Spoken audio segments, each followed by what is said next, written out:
All right, so we've learned two new exponent rules, the zero exponent rule and the negative exponent rule. But I want you to make note here of what's written. Note. The negative exponent rule should be the last one used. You want to use every other exponent that you possibly can, because sometimes the other rules will eliminate actually having a need for it. All right, so let's practice using that negative exponent rule here. Write the following with positive exponents. Simplify first as needed. All right, so there's nothing to simplify.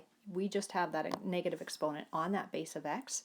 The rule is, it is on the numerator with a 1 on the bottom as a denominator.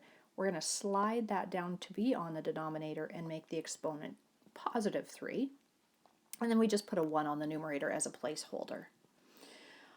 The second one, the base is y and the exponent is negative, but it's on the bottom of a fraction. We're going to slide it up to the top and make the exponent positive.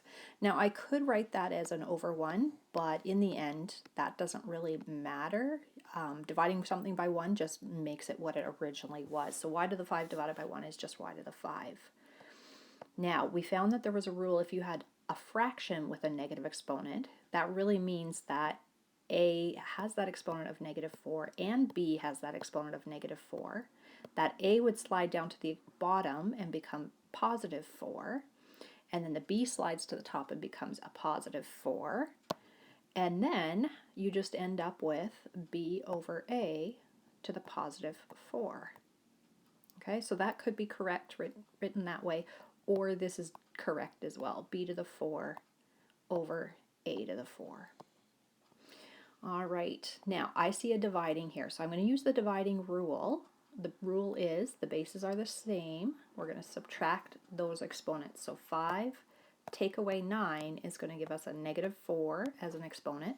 Now I have to deal with the negative exponent rule. That's going to become 1 over x to the positive 4. Slide it down to the bottom, make the exponent positive. That's just a 1 there. All right, dot in between means to multiply. I'm going to add those exponents together. 11 plus, so think 11 plus negative 14. That's going to give us a negative 3. We're going to slide that base to the bottom, make the exponent positive. All right, now there's no rule in terms of bases are not the same here. So I can't just add those exponents together because they don't have the same base. But I can apply that negative exponent rule with that base of y. X to the 3 has a positive exponent. It's going to stay on the top of the fraction. It's happy on the denominator. The y to the negative 5 is going to slide, I said denominator, it's going to stay on the numerator, pardon me. The y is not happy where it is. Its exponent is negative there. It's going to slide to the bottom of that fraction and the exponent's going to become positive. I need to speak carefully here. Now this one, the base of 25 has a positive 1 as an exponent. It's happy on the top of a fraction. The base of a, has a negative exponent. It's going to slide down to the bottom. The b has a positive exponent. It's happy where it is. It's going to stay on the top of the fraction. The c has a negative exponent. It's not happy where it is. It's going to slide to the bottom. And again, an exponent 1, you don't normally write that in. A better form for writing that would be 25b squared divided by a cubed times c. All right, this last one here, the base of a has a positive 8 exponent. It's happy where it is, it stays there. The b has a negative exponent on the top, so it's going to slide to the bottom, and the exponent's now positive. The c was on the bottom, it's going to slide up to the top because its exponent was negative, but now when it's on the top it can be positive. And the d to the 7 was on the bottom and its exponent was positive. It's going to stay where it is. So hopefully that makes sense what we're doing here. All right, the second example here, write each as a single power, so use your exponent rules, and then evaluate. Final answer should be in fraction form with no decimals, with positive exponents only if we need them. Okay, single power means one base, one exponent. So power of a power, exponent happens before divide, BEDMAS. So power of a power, 2 to the exponent 3 to the exponent 5. The rule was we multiply those exponents together. That'll become a 2 to the 15. And then we're dividing. The rule is you keep the base and you subtract the exponents. So a 15 take away negative 12 actually would be adding 12. So that's going to equal 2 to the exponent 27.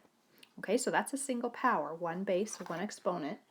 And I have a feeling that if I put that in the calculator, it's going to give me a really large number, and it does. And it gives me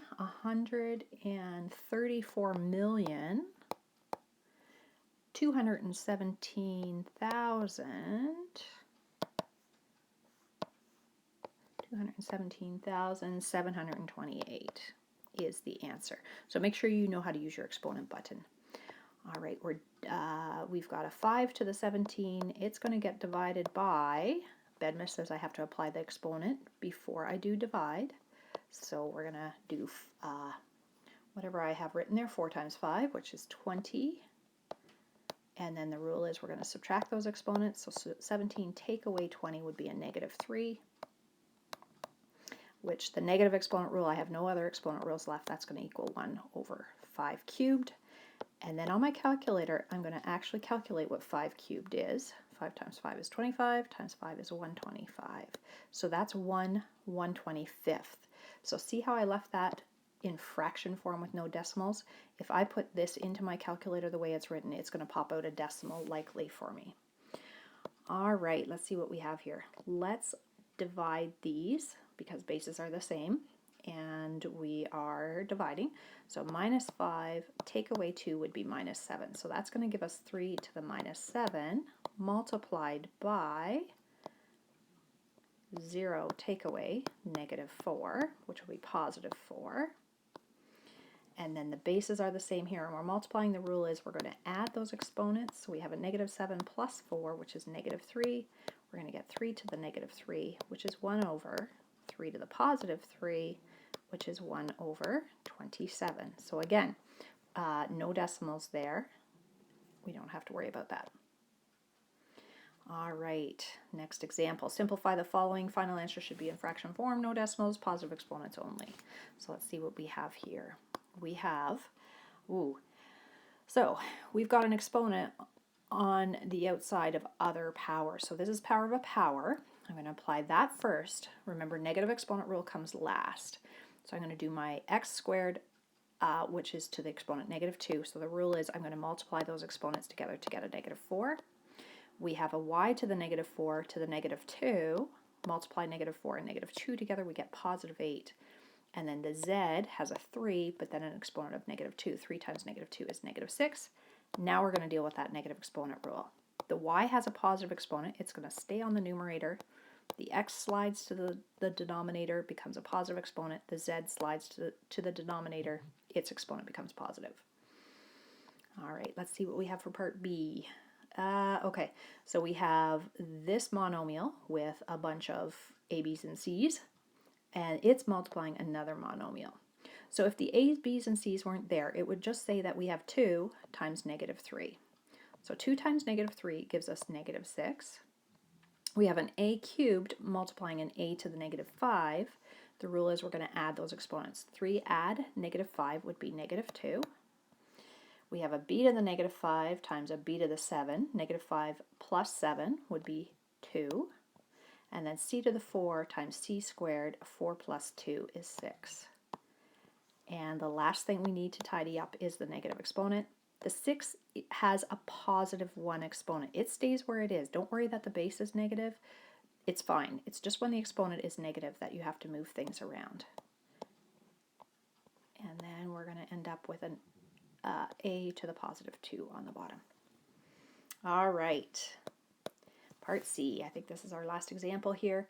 The same as part B, except instead of multiplying, we're dividing. So if the letters weren't there, we would do negative 30 divided by 5, which is negative 6 again. X to the negative 5 divided by x to the positive 6. I'm going to have negative 5 take away 6, which would be negative 11. And then we have y to the 4 divided by y to the 2. We're going to have a 4 take away 2, which is a 2. So sometimes I write these addings and subtractings down just so I don't miss anything. And then I'm going to have negative 1, and I have to take away negative 3, which would be adding 3. So negative 1 add 3 would be positive 2. All right, last step. Let's put the x to the negative 11, it's going to slide to the bottom and its exponent becomes positive. The rest stays on the numerator because those exponents were all just fine where they were. And that's how you do that.